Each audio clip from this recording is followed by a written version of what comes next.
Oh, it's going to say that thing. This is being recorded. We are not only recording, we are now live on Facebook. Hello, happy July. This is Ryan Lanier bringing you the first nonprofit shout out interview of July.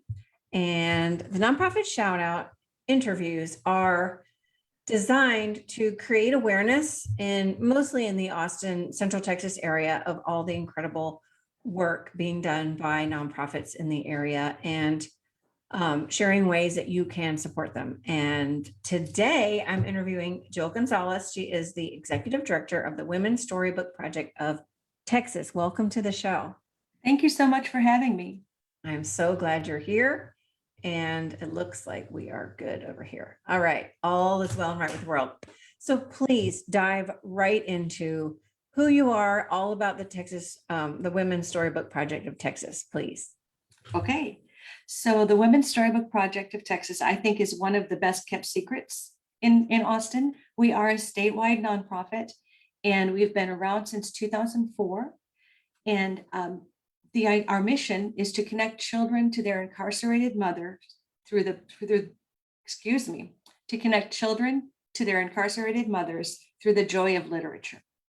So how we do that is once a month, we send teams of volunteers to each prison, and it's a full day affair. So when we have volunteers come in, we don't expect them to volunteer every month, because if you go twice in a year, that's a 16-hour volunteer commitment. So we head out, and it's the most joyful experience. We have people who say they're going to go twice a year and they end up going 6 times a year because it's just so amazing. So our teams of volunteers head out, they meet for a late breakfast, early lunch, and we get to prison about noon. And from noon to 3, of course, we have to go through security. And from noon to 3, we do what is essentially a book club. We introduce ourselves. It's a 4-month session. So the first month we all introduce ourselves, and the women talk about their children and who they'll be reading to. And in order to get into the program, the moms have to work hard. They apply, they do an application for the program. They have to have 60 days good behavior, which is harder than it sounds. And then they have to maintain that good behavior, no disciplinary infractions for the 4 months of the program. So we go and, like I said, introduce ourselves. We read our signature book, which is called The Invisible String.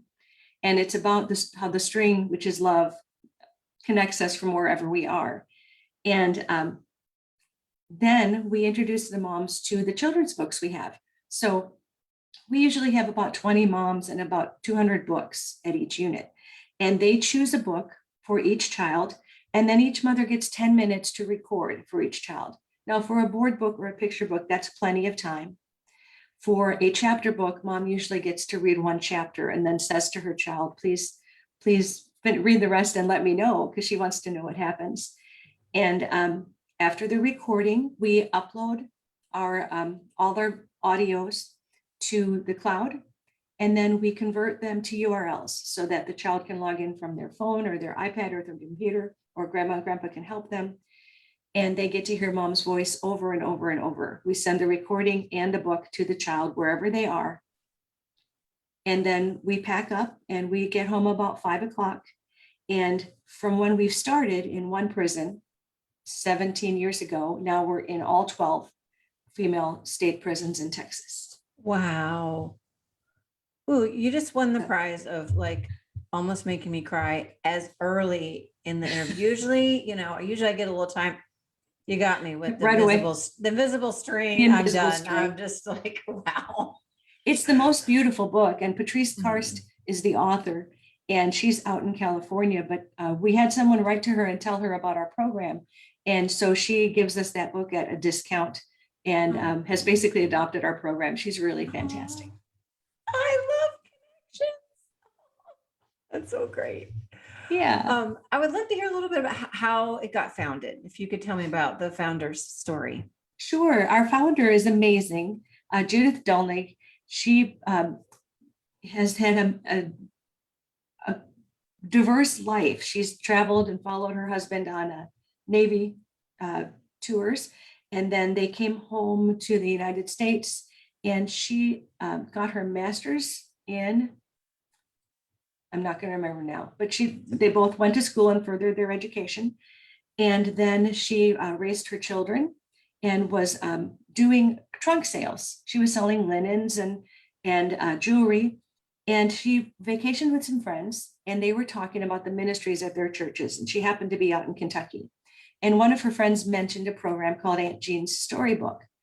And it was women who go to prison and record the parents reading to their children. And at that time, it was all done via cassette tape. Oh, right. And Judith had lost her mom early, and her dad had died prior to her being born.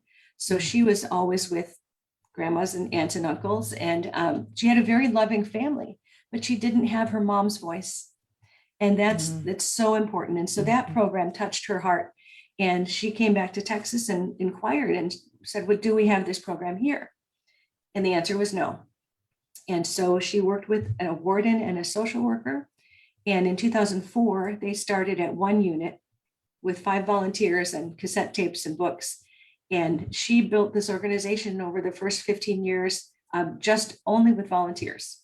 She was the director, and it was all volunteer. And then recently, when she decided it was time to retire, we had brought on, they had a part-time staff person, and then they brought on a full-time executive director. I love that. And as we were talking before we got started, so many beautiful, all nonprofits are beautiful, but so many of them are born straight out of someone's heart that just saw a need and they just couldn't walk away from. And I just love to hear that. So thank you so much for sharing that.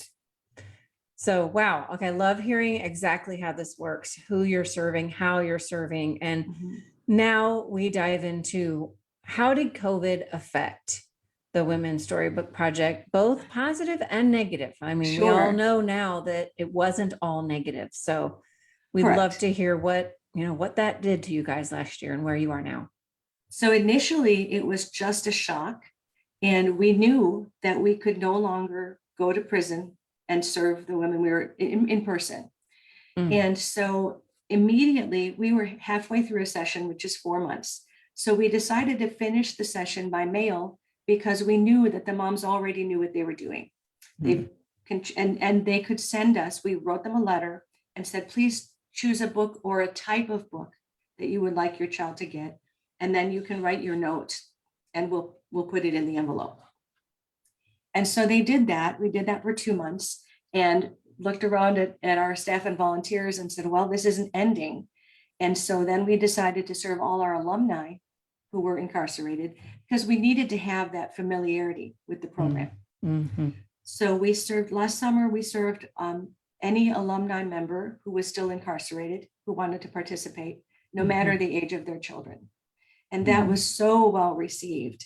And so from there, we said, well, we can do this. We know we can communicate by mail. So what we need to do is figure out how to best explain the program to a mother who's never participated.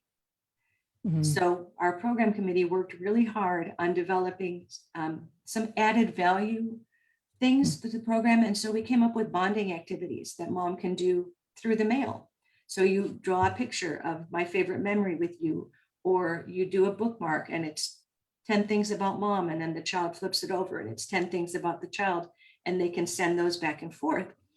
So starting in February, before the holidays, we started the WSP by mail program. So that was a highlight of COVID, because we learned that we can do our program by mail with brand new mothers, and it's very successful. And the response has been phenomenal. Just how, this has been such a horrible situation, and you're shining a light in the darkness. And I get to communicate with my children, even though they can't hear my voice. So that led us to, so good.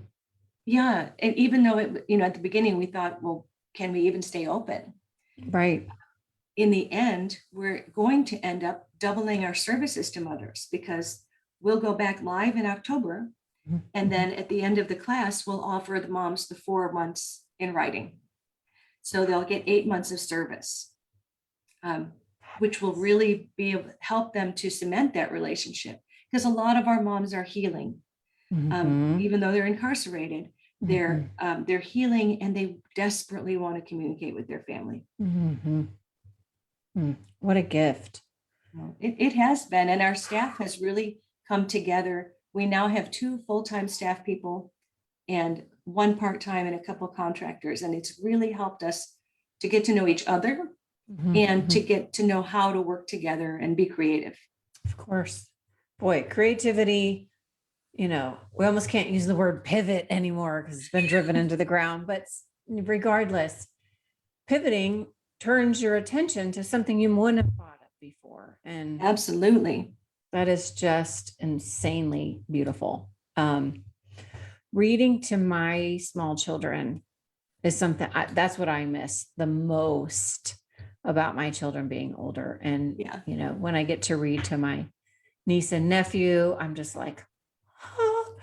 And we had to do some virtual reading over the summer last year. And, Yeah. it was hard for the younger. She couldn't really, she was only 2. And Oh, it's hard to pay attention. yeah, but my 6-year-old, he was right there. And it is, it, it's so important. I mean, on so Mhm. many levels. I also interviewed Literacy First and Oh, just, I love them. oh my Yes. gosh, just Mary Ellen. hearing just books are just such a gift.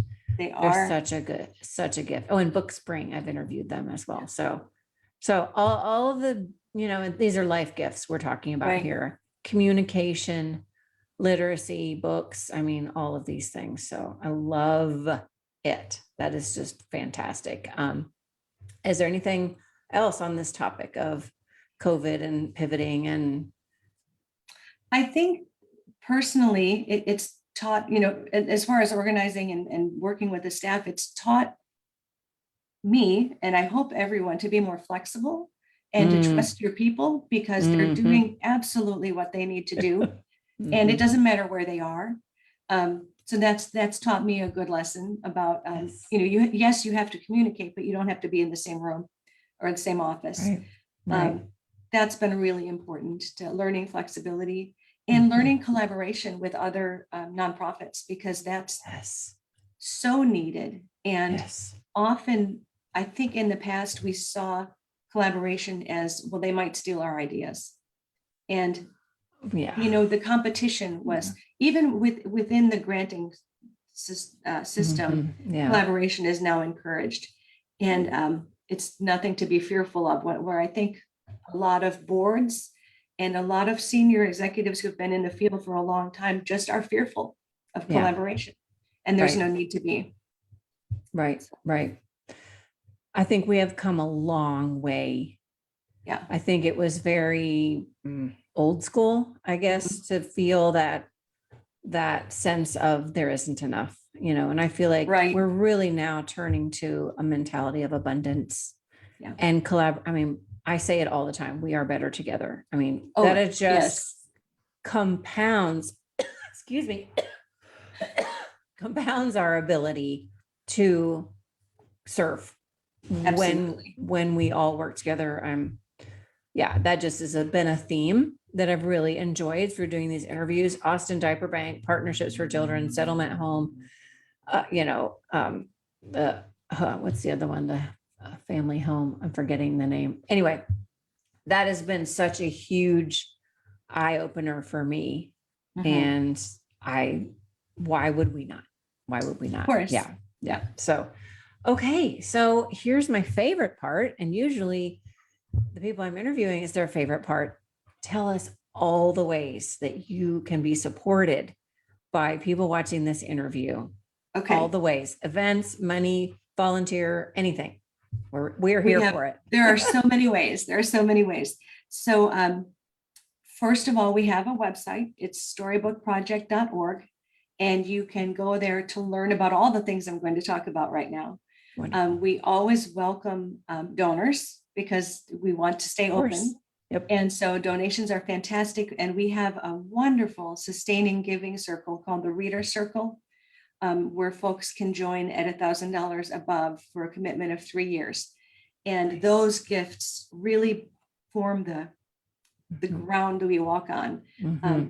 but any donation is valued. Any donation is welcome. We have wish lists on Amazon for books and for supplies. We use a lot of 9x12 padded envelopes or 11x16 padded envelopes. So we have a wish list for supplies. So those are the donation things that are applicable. People can also donate brand new books. I'd love to say we could take any book, but the prison system, the Texas Department of Criminal Justice, says the books have to be new. Okay. So we do ask people can donate books, and that's often a good way to get people involved. It's by saying, what's your favorite book to read with your child, and have them donate that. Because that's often a beautiful experience, and you get to hear about why it's their favorite. We could go on here. Yeah. So often the mothers, they're so sometimes people are afraid of what we do, and they're afraid to come with us. Sure. And I often say, people ask me if I was afraid, and after my first trip, I went, absolutely not. It's the safest place you could ever be. And all the mothers who are in your class desperately want to be there. And no one's going to jeopardize that chance to communicate with their child. But we're back to the books is often the first session, a mom will come in, and we always offer the invisible strength to anybody who wants it. But often the first session, a mom chooses a classic book, one that they've already read to their kids or that they loved as a child. So we get a lot of requests for Goodnight Moon, The Hungry Caterpillar, just the basic. Where the Wild Things Are. Yes. So all the best books. And then after that, they'll record and they'll send it home, and they'll get a letter, or they'll talk to their child. And their child will say, that's great, Mom, but I'm 12 now. Do they have any Wimpy Kid? Right. And so they do. It's very sentimental, but that we do take the child's needs into consideration as well. So it starts that conversation between mom and son or daughter. It's so important. Volunteering. We need volunteers. Yes. One of the things that happened over COVID is, just in all honesty, we have a lot of volunteers who are retired teachers or retired because they have the time and the passion for the organization, but there are some folks who aren't going to be coming back live.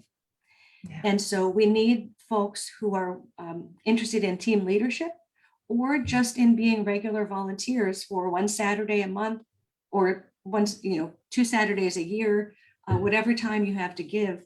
And I would encourage, especially working moms, because as much as you love your job and as much as you love your family, when you take a day away and basically do a road trip with these women who are so passionate and dedicated to literacy and connecting families, it's a powerful day, and you meet amazing people. And so I highly encourage people to sign up to volunteer. It takes a little while to get approved. It can take, you apply, and then there's a training. But volunteers are always welcome. And if you don't want to go to prison, you say, that's just not for me.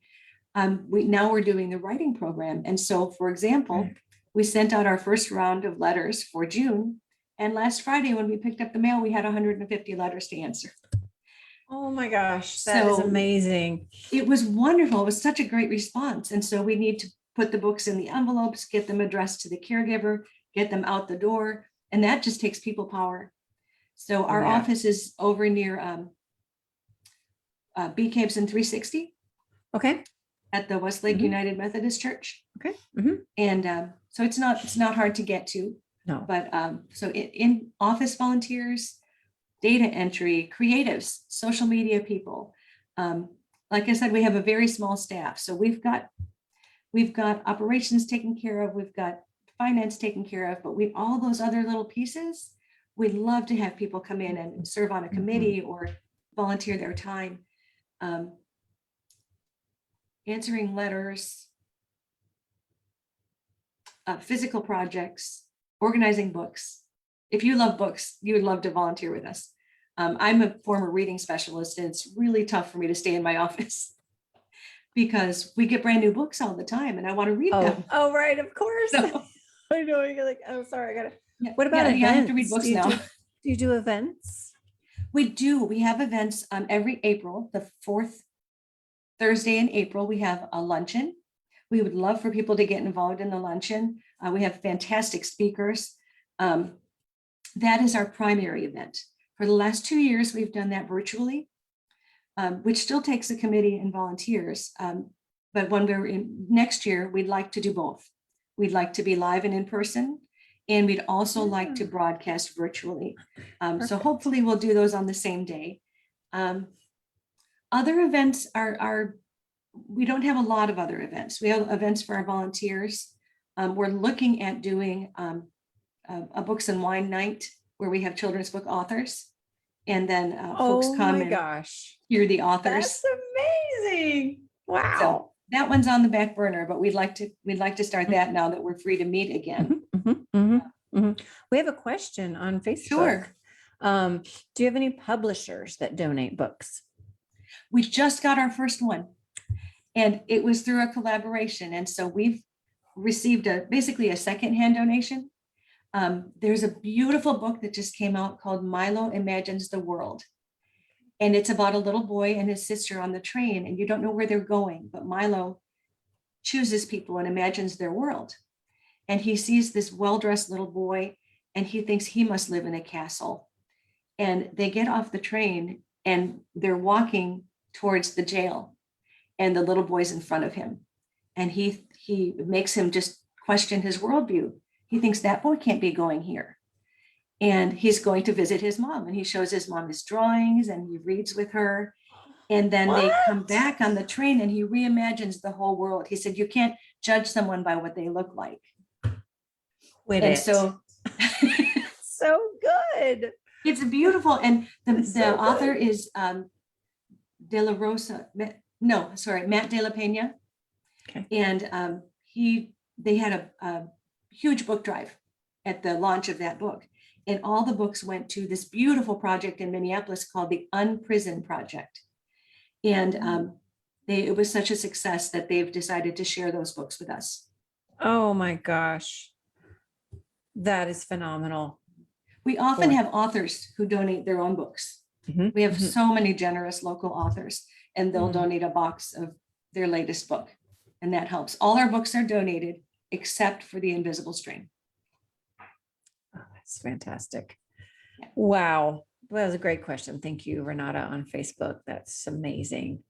So, wow, I've learned so much, so much. If you finish telling us all the ways that people can help, can you tell us a little bit, just maybe a little personal story about something from someone who has been affected or helped or whatever? What am I trying to say? No names, just something that kind of just really gets us inside what you guys are doing and how it's absolutely helping people. Thank you. So by and large, we see our moms for 4 months, and in some situations they sign up again because they enjoy the program, and if they happen to be going to be incarcerated for a while, then they can do the program over and over. Well, I recently met a mom. I was going to say we rarely had contact with them after they're let back into society. So recently I met a mother, and she is a program director at a nonprofit in Dallas. And we were talking, and she said, well, I was in the Storybook program. And I said, okay, wow, that's fantastic. Can you tell me about your experience?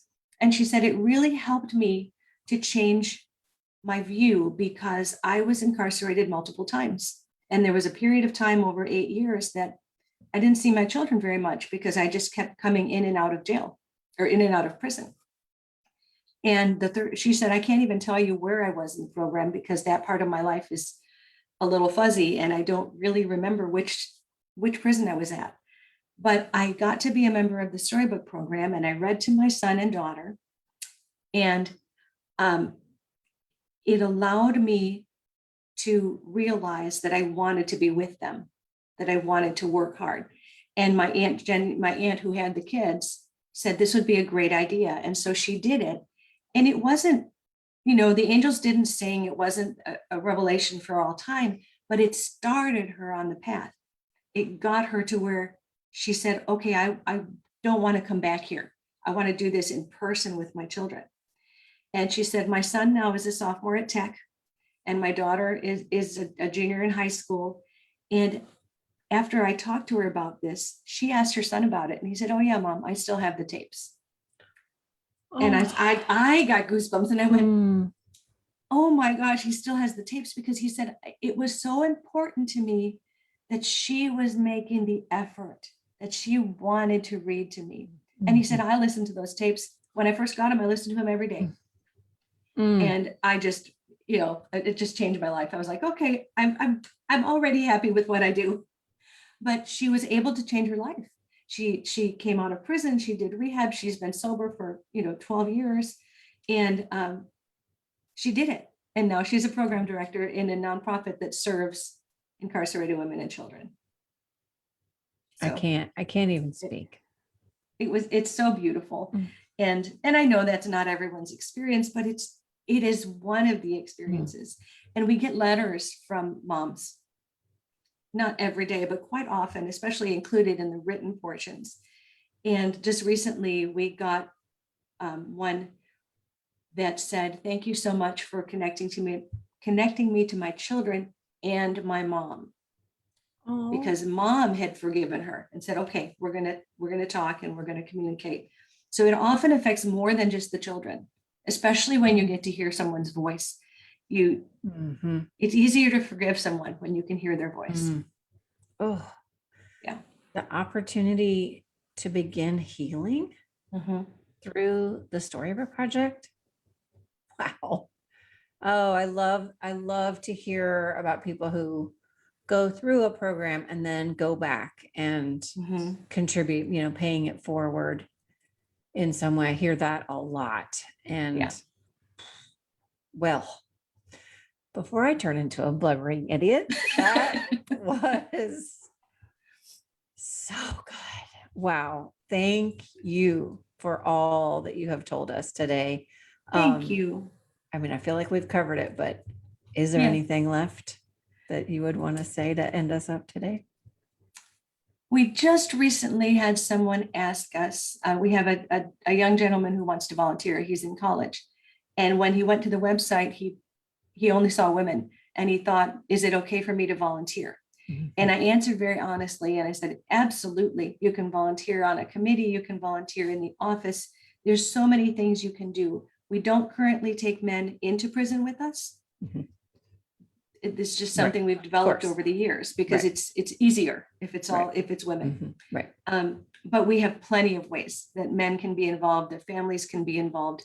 Actually, middle school and high school students are awesome at choosing books for kids because they still remember the books. So if you work with a Austin Allies or Generation Serve or a dual generation volunteer organization, the kids are really great help. I volunteer with YMSL and my son. So that is great. One of those dual generation volunteering things. So, that's so amazing. That is amazing. Thank you for saying that, because that definitely helps people. That definitely is a question I'm sure that will come up. So Jill, this has been amazing today. Wow. All the feels. Just another example why I do this in these interviews as to what I feel and then what it does help for people to know from your mouth. That's just directly insight that we need. So thank you so much. Thank you for doing what you do. This is amazing. And the chance to speak to your group and the chance to learn about it and know that, being organized, having balance, having support for your mission or your job or your life to make it better. I love that. I think that's a beautiful, beautiful thing.